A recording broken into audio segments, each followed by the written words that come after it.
Since 1992, the Sanofi BioGenius Canada Science Competition, Research Competition, has helped nearly 4,000 young Canadians pursue real-world cutting-edge projects. Those projects can be a stepping stone to future careers. Here to tell us all about it and to show us the science that made him a 2014 finalist is Jack Dew. Jack was a grade 12 student at the time at Sir Winston Churchill High School, now at the University of Calgary. Lisa Gig, also here this morning. Lisa is an assistant biology prof at the U of C. Lisa, Jack's project mentor for this. Thank you so much, both of you, for coming in. Lisa, tell us about this competition, because it sounds really cool. So it's actually Canada's most prestigious scientific competition to train young scientists. Yeah. And basically give them a taste of what real scientific research is about, a sort of a launch pad to their scientific career. It's a competition that's been on for about 20 years, and it's actually exposed over 4,000 high school students to the world of science and allowed them to do real scientific projects with a real scientific mentor. That's awesome. So it's, yeah, it is really an awesome opportunity. And Jack, yeah, I mean, when I was growing up, and Lisa, you as well, there probably wasn't anything like this. Nothing but I like mean, it. for you, as a grade 12 student then, that must have been pretty exciting. Yeah, it was super exciting. I had a partner. I actually had a partner during the research. It provided us with an opportunity to see what research is like, because we both wanted to go into fields of science, but none of us had actually done real research in a lab, so we actually applied under the Sanofi competition, and we found Dr. Geek, and we decided to experiment and see what research is like. Yeah, I mean, because if you don't know where to start, you don't, you have an idea, but you don't know how to apply it, right? Yeah, exactly. So I feel like so many kids these days, they don't know what they want to do with their lives, so it's important to branch out and experience a lot of things so you can figure out what you love and what you don't like.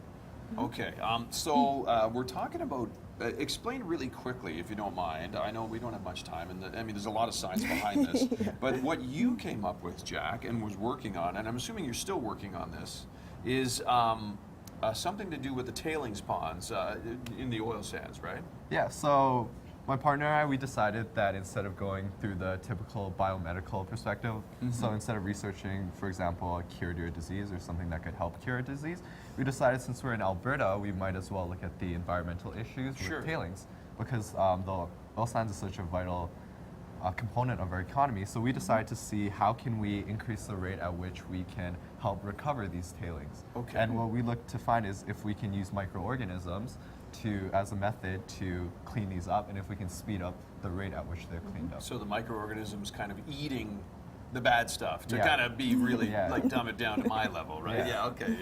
I see. And Lisa, your role in all of this would have been what? Kind of coaching Jack? Absolutely. So welcoming them into the lab, partnering with a graduate student who helps train them at the bench, talking about feedback on the project, kind of teaching them how to do science, how to set up an experiment. Okay, let's do something. All right. Because we have these kind of cool test tubes right here. So what exactly did you do?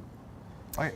So I can talk. So this is just an assay basically to show whether bacteria are active or inactive. Okay. Okay, so Jack is going to be transferring some solutions. One tube is where there's no active bacteria, another tube is where there is active bacteria, go ahead, and then Jack. we can see the difference. All right, so and this is pretty much what you guys would do to see if things are working, exactly, right? As you're predicting. Okay. Exactly. I see. So this would be a tube where we got from where there's not a lot of active bacteria, so we see a nice clear solution. And then from a tube or an experiment where we would see active bacteria, we can tell, because things will go purple, and it tells us there's bacterial activity helping with the tailings. Interesting. Okay. So obviously with the purple, that means nothing's happening, right? No, purple means something good is happening. Oh, good clear stuff. Okay. There you go. See, that's why I'm not in this competition. For anyone who is interested in getting involved in something like this, how do they do that?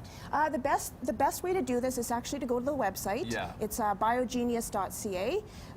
Find out some information. The Sanofi BioGenius organization will actually help pair you with a scientist and kind of get you into their lab. So that's probably the best way to start.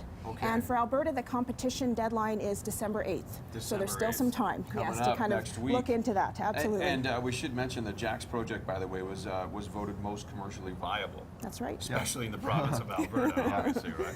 Congratulations for that. We have more information on the program, by the way, on our website, breakfasttelevision.ca.